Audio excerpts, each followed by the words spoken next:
업의 무게라는 주제로 함께 하실 2부 설교 영상을 시작하겠습니다. 1부에서는 업의 정의와 함께 업으로 인한 과보를 받는 시간에 대해서 생각해 봤습니다. 2부에서는 한 걸음 더 들어가서 그렇다면 우리는 왜 이 업을 끊어내지 못하는가? 알면서도 계속 좋지 않은 업을 지어가는가에 대해서 생각해 보고, 그렇다면 내 삶을 어떻게 살아가야 될 것인가를 함께 고민해 보는 시간으로 가져보도록 하겠습니다. 인류의 역사를 보면 과거에 우리 농사 짓던 농경시대, 그리고 물건을 만들어내는 산업화 혁명을 통한 제조 중심의 시대에서 이제는 4차 혁명이라고 하죠. 그래서 농경시대에 1년 걸릴 일을 산업혁명 시대에는 한 달이 걸리고요. 지금은 하루? 아니, 1시간이면 된답니다. 이만큼 시대의 변화 속도가 모든 것들이 빨라지고 있다. 그러다 보니 우리가 받는 인과응보, 내가 지은 업에 대한 대가를 받는 기간도 그만큼 빨라졌다는 겁니다. 달이 차면 기운다. 많이 들어보셨죠? 보름달도 영원히 보름달이 아니고 이렇게 변화하지 않습니까?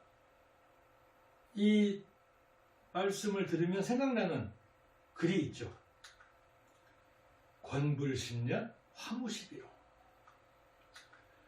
아무리 대단한 권력도 10년을 넘기기 어렵고, 아무리 붉고 아름다운 꽃도 10일을 넘기기 어렵다고 했습니다. 아마 많은 사람들이 알고 있는 내용임에도 불구하고 우리가 TV를 보게 되면 뉴스나 신문지상을 통해서 권불 10년 화무 11호는 우리보다 더 잘할 것 같은 사람들이 권력이 영원할 것 같은 착각 속에 살아가는 것을 자주 볼 수가 있습니다. 과거의 임금님은 무소불위의 권력을 가지고 있었죠. 자기가 마음에 들지 않는 신하는 귀양도 보내고 죽임을 내리기도 하고, 그러나 정작 왕은 왕의 권위에 밀려서 잘못된 왕도 죽어서나 평가를 받았던 시대였던 것 같습니다. 그러나 근현대사를 보게 되면 우리나라를 이끌었던 많은 대통령들입니다. 이분들 중에는 부하의 총에 맞아 죽음을 당한 분도 있고, 스스로 극단적인 선택을 한 분도 있고, 혹은 대통령직을 내려놓고 나와서 감옥에 간 분도 있습니다. 대한민국의 대통령이라면 1인자 아닙니까? 과거의 왕 같지는 않지만 어쨌든 최고 지도자의 그 영광스러운 자리에서 내려와서 수명을 다하지 못하고 감옥에 가야 하는 이런 수치스러운 삶을 왜 살게 됐을까요? 지금도 우리는 역사 이 현실 속에서 두 분의 전직 대통령이 감옥에 계십니다. 우리 국민의 안녕과 행복, 국가의 발전을 책임졌던 최고 책임자의 이 분이 무슨 잘못을 했길래 이분들이 권불 10년이라고 하는 옛 어른들의 지혜를 조금이나마 마음에 새겼더라면 오늘의 이 불행한 일은 없었을 것이다. 결국은 대통령직을 수행하면서 지었던 그 안 좋은 업들이 대통령직을 내려놓자마자 이분들의 이런 대가를 치르게 되는 것이다.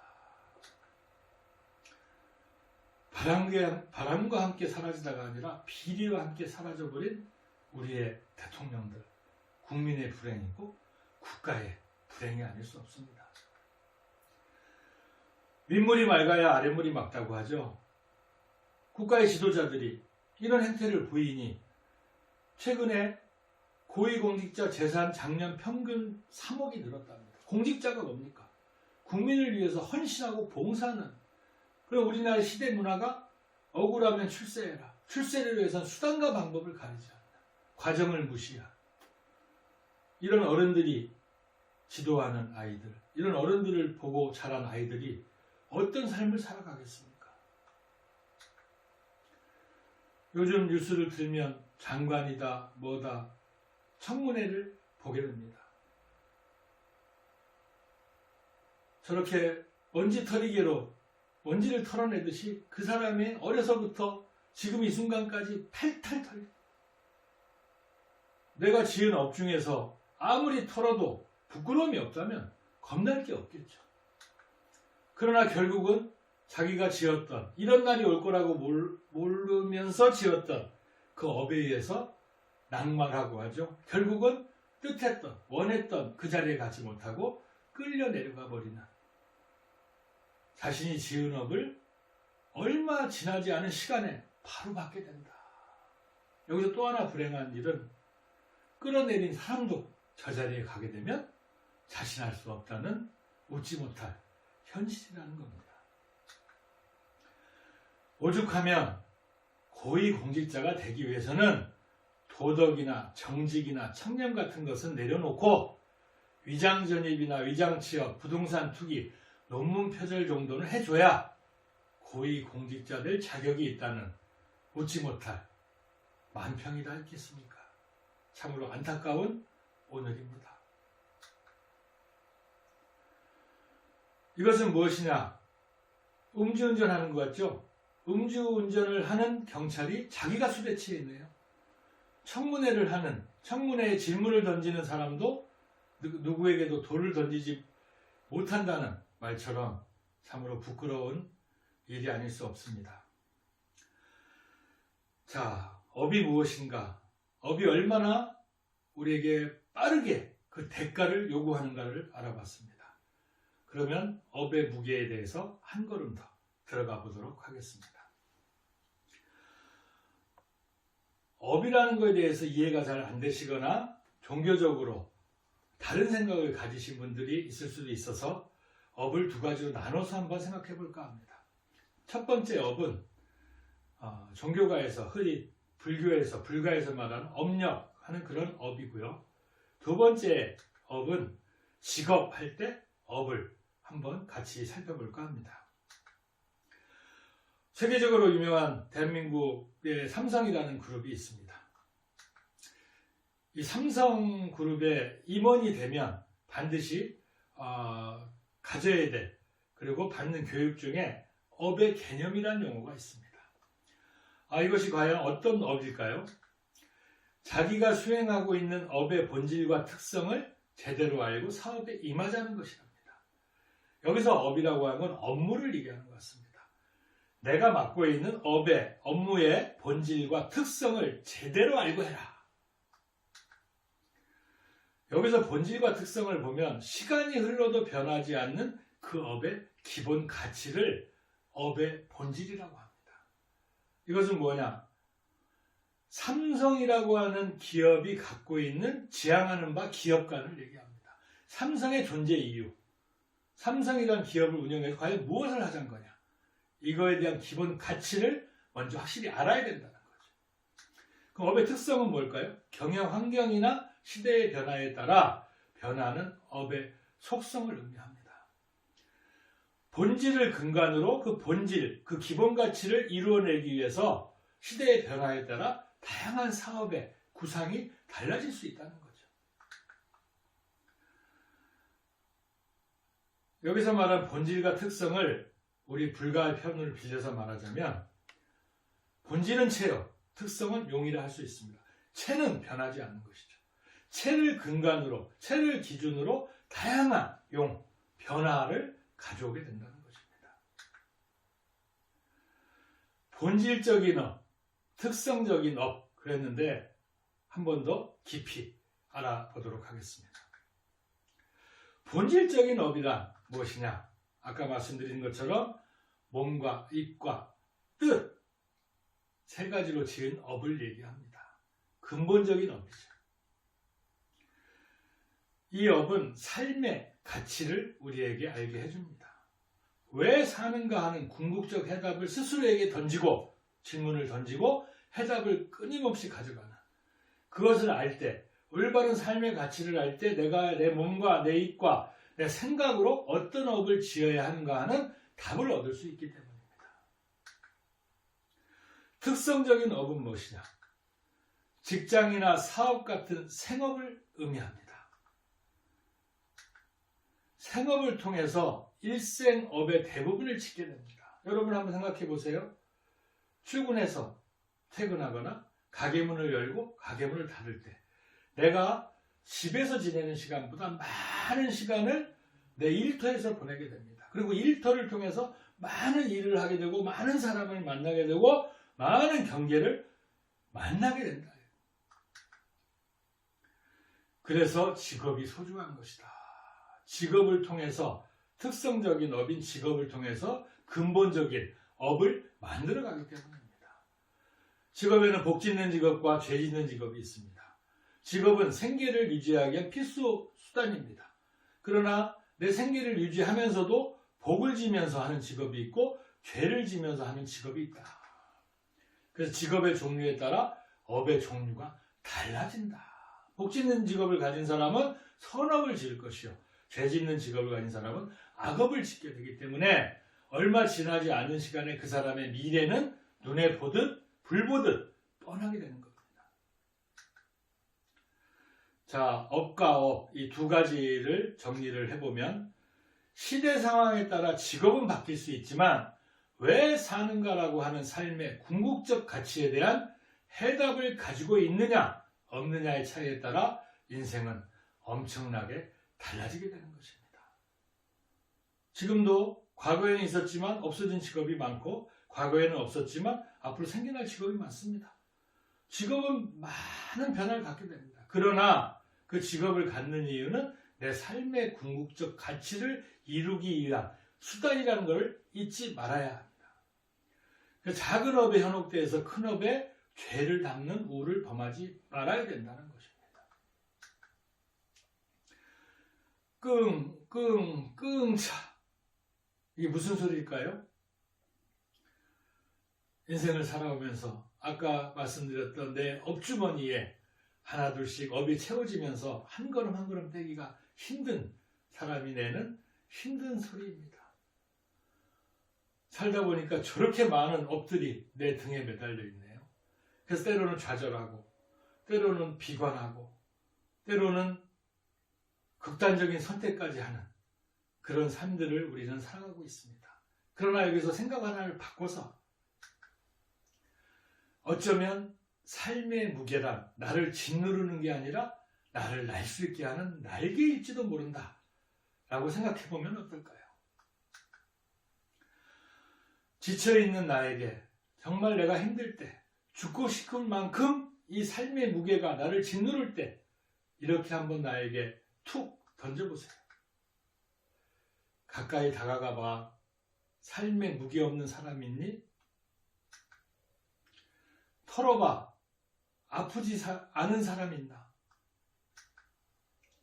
건드려봐. 눈물 나지 않는 사람이 있나? 찾아봐. 힘들지 않는 사람이 있나? 다 나를 힘들게 하는 얘기들이죠. 꾹 잡아. 슬프지 않은 사람이 있나? 살펴봐. 고민 없는 사람이 있는지. 물어봐. 사연 없는 사람이 있나? 내가 정말 죽고 싶을 만큼 힘든 엄청난 삶의 무게가 나를 짓누를 때 나의 그 무게 하나씩을 내 그 업보따리에 하나하나씩을 스스로에게 물어보세요. 그러면 잠시나마 삶의 무게를 잊을 수도 있지 않을까. 그래서 그 삶의 무게가 삶의 날개가 될 수 있지 않을까. 한번 생각해 보았습니다. 자, 그럼 우리는 어떤 삶을 살 것인가? 누구나 태어나서 죽는 날까지 살아가게 됩니다. 어떤 업을 지으며 살 것인가? 업을 짓지 않고는 살 수 없다고 했으니 어떤 삶을 살며 어떤 업을 지을 것인가에 대한 고민과 선택이 중요한 것입니다. 저는 이런 말씀을 드리고 싶습니다. 나를 사랑하자. 아까 말씀드린 것처럼 내가 보기에는 화려해 보이지만 그것은 내 것이 아닙니다. 아무리 쳐다봐도 먹을 수 없는 그림의 떡 같은 다른 이의 삶에 현혹되지 말자. 그 사람도 내가 눌러보고 꾹 짜보면 나와 같은 고통과 아픔, 나만큼이나 무거운 삶의 무게를 느끼고 있을 거다. 지금의 내가 어떤 모습이든지 행복한 모습, 힘겨운 모습이든지 그것이 다 내 업임을 자각해서 미워하지 말고 나를 사랑하자. 수시로 변화하는 업에 휘둘리지 말고 본질적인 업, 본원짜리를 알아서 시류에 흔들리지 말자. 바람이 불 때마다 흔들리면 너무 지치고 견디기 힘듭니다. 아무리 바람이 불어와도 흔들리지 않는 삶에 불변하는 표준 하나쯤은 찾고 가야겠죠. 저는 우리 원불교인은 삶에 불변하는 표준을 대종사님이 깨달으신 이 말씀이라고 생각합니다. 만유가 한 체성이요 만법이 한 근원이로다. 이 가운데 생멸 없는 도와 인가봉되는 이치가 서로 바탕하여 한 뚜렷한 기틀을 지었도다. 대각을 이루시고 당신이 보시고 깨달으신 우주의 모습, 우주의 진리, 우주의 작용의 이치를 저희들에게 알려주신 말씀입니다. 이 안에 작은 바람도 태풍도 있는 것입니다. 태풍도 지나갈 것이고 무더위도 지나갑니다. 저 한 가지만 마음에 새긴다면 그 어떤 센 바람이 불어오고 뜨거움이 차가움이 와도 견딜 수 있는 힘이 생기게 된다.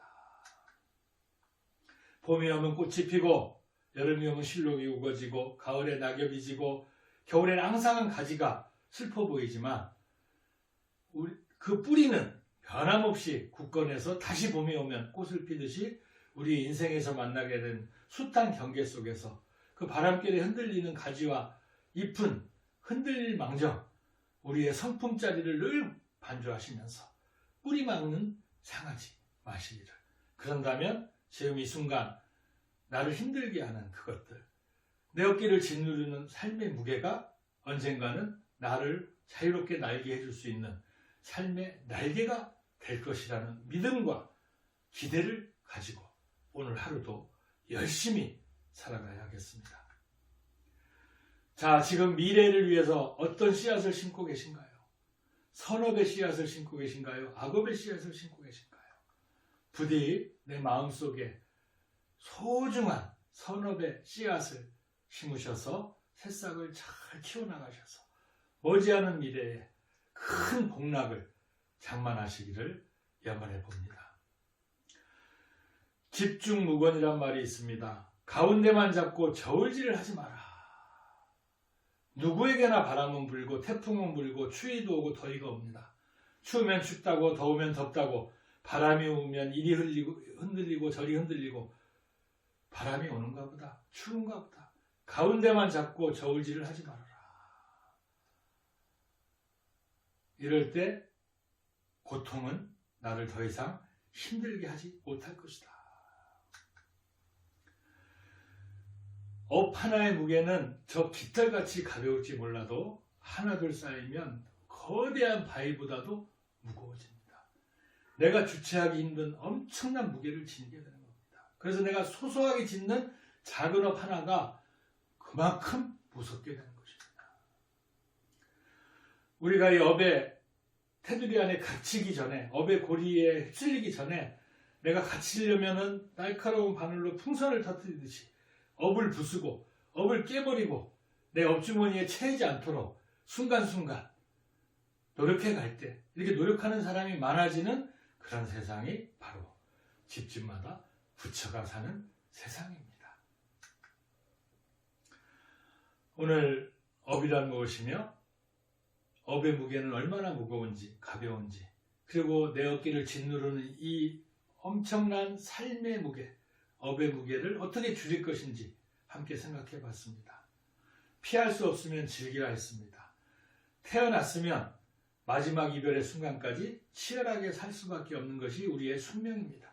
그렇다면 여름의 무더위에 겨울의 찬바람에 힘겨워만 하기보다는 그 무더위를 이겨내고 찬바람을 뚫고 전진할 수 있는 내 마음속의 힘을 길러가야 되겠습니다.